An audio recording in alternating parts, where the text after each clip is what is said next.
During a press conference that was held on Friday, May 29, 2020, the Chinese Ministry of National Defense has announced that Chinese Navy is conducting sea trials for aircraft carrier Type 001A Shandong.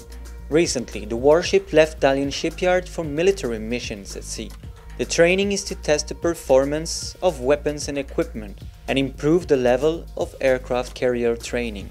The Shandong Type 001A is the second aircraft carrier built by the Chinese naval defense industry after the completion of the Liaoning.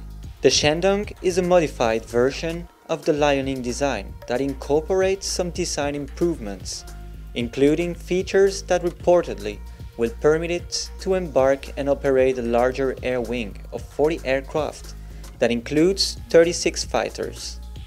Its displacement is estimated at 66,000 to 70,000 tons.